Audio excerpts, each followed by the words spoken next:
All right, we are live. Welcome back, everyone. Over the last several weeks, we've been kind of looking at pre-Islamic Arabian history, kind of getting the true story. Islam teaches one story. They have a very whitewashed, wonderful picture of what was going on and how it was all leading up to Muhammad. In particular, we're going to be looking at Alexander the Great, or as he's known in the Quran as Dul Qarnayn. We're going to be getting uh, some good evidence that the Jewish people tricked Muhammad into putting this information in the Quran, revealing that he is a false prophet in his desperation to prove himself, showing that he is not legitimate. Any opening words from you, Mary? Whoops, there will be if I unmute myself, won't there? So I am going to, so remember last time we were talking about the Persian Empire, and next, what ends it is going to be Alexander the Great. I thought this would be a great opportunity to talk about Dhul Qarnayn.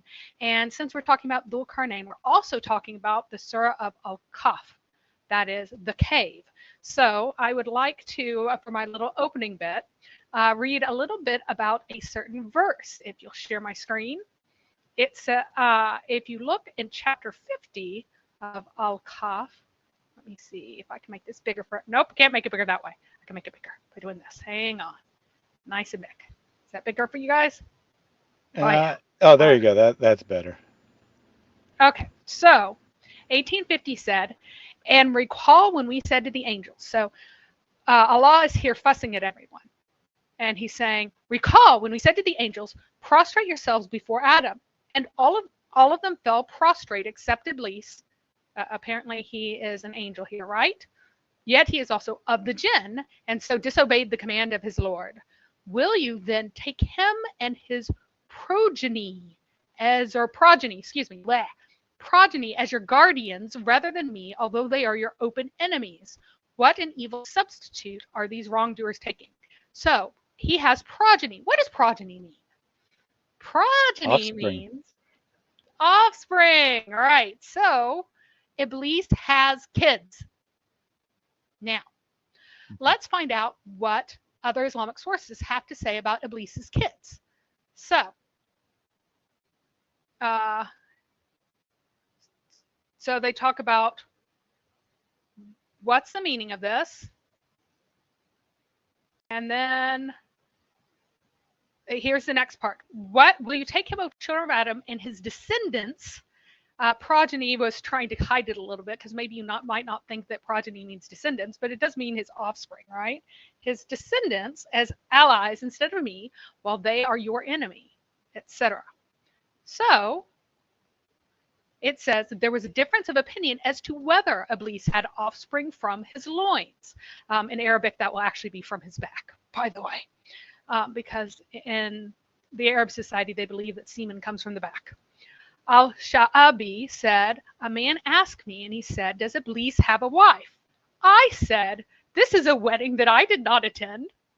Then I mentioned his saying, would you take him and his offspring as guardians? Then I knew that there would be no offspring except from a wife. I said, yes. So, if Iblis is capable of having offspring without having a wife, he is able to do something that Allah himself apparently can't do, because it says, how can you say that, Allah has a son when he doesn't have a girlfriend? But if Iblis can have a son or other kids without having a girlfriend, that makes him able to do things that Allah can't do. But Mujahid has an alternative explanation. By the way, this is auto-translated. This is not available in English for some reason. I'm sure you're all astonished that this is not translated for us in English, right? Iblis entered it says his private vagina, but it actually means that he has on one leg. So he entered his private vagina and laid 5 eggs, and this is the origin of his offspring. And it was said, God Almighty created for him a penis in his right thigh and a vagina in his left. And 10 eggs, 70 male and female, emerge from each egg. That means every time that they have sex, he gets 10 eggs. And from each egg, there are 70 male and female devils. And they come out as they fly, and the greatest of them is with the Father. Or The most important of them among the sons of Adam is sedition, and some people said he has no children or offspring, and his offspring are devils. So, and some people are saying that it doesn't mean his actual children. Instead, it means like the sedition uh, that Iblis causes in your heart, your rebellion is his offspring. Is basically what they're saying. So that's pretty funny. And then someone says we don't have any proof of how they're reproduced and how he has offspring, but we just have to affirm it. I love it. Yeah, that sounds like Islam, right? We don't have any evidence or proof, but we just affirm it. Doesn't make any sense, but we affirm it. We don't know how X can make sense in light of not X, which Islam also teaches. No worries. We just affirm them both and don't worry about it. And then for the fun of it, I tried a whole bunch of different auto generation of the devil laying an egg, and this is the closest I got to uh, an actual image. So I'm going to go ahead and save that because that's funny. Awesome. Awesome. And the cats are having fun back there, playing with the green screen. Very funny cats. So Very funny. let me kill this one, and we can go to the main presentation. Oh, well, before we get to Mhm. that, I did want to say a couple words and play a little video. You may have a good idea what we're going to play. But first, a question from Una. What do you say to people who say they won't accept God unless they physically see him? And I mean, you could say a lot of things, but I would say, why would you expect to physically see a immaterial being? Do you expect to physically see love? Do you physically see the wind? Not being able to see something is a pretty ridiculous reason for not believing in it, would be my answer. Anything you want to add, Mary? Nope. I think that what a lot of people mean is that they want to have something incontrovertible, something special for themselves. And I earnestly believe that everyone has enough evidence for them to believe that God does provide that to everyone, and that those who do not take the evidence that is necessary for their own salvation are doing so out of rebellion. And whenever they say, oh, well, I want this, I want that, they're only saying that because they believe that God won't give it to them. Most of the time, he won't, because they already have evidence sufficient for their faith, but they don't choose to accept it. Excellent. And then, oh, I guess that was the only question I wanted to take real quick there. Oh, there it goes. There goes the strip. I was like, what? I thought that was working. We do have a new animation today, especially for this stream. I think you'll enjoy that. You'll have to get to the website to see what it is, but you'll enjoy it.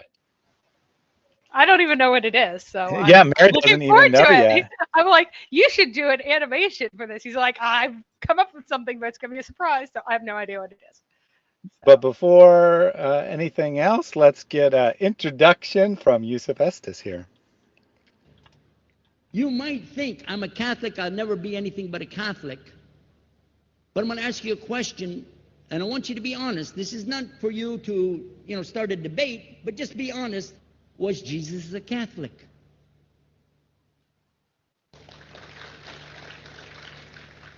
And it's not open to debate, so there's no point in opening that up, because you know and I know he wasn't. The Catholic Church was in business about 300 years before Jesus was born. It's on their website. Don't go like this. It's on their website. That's where I took it from. The Catholic Church was really started in Rome by Alexander the Great. Do you know what the word Catholic means? It means universal. It was the universal church for the Roman Empire. If you didn't join it, you could not be a Roman citizen. And it was opposed to the teachings of Judaism and opposed to the teachings of the early Christians for more than 200 and some years.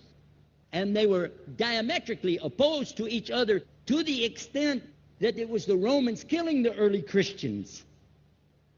Now, if you understand that and you go to their website and read, they didn't even take over Christianity until the year 325 AD.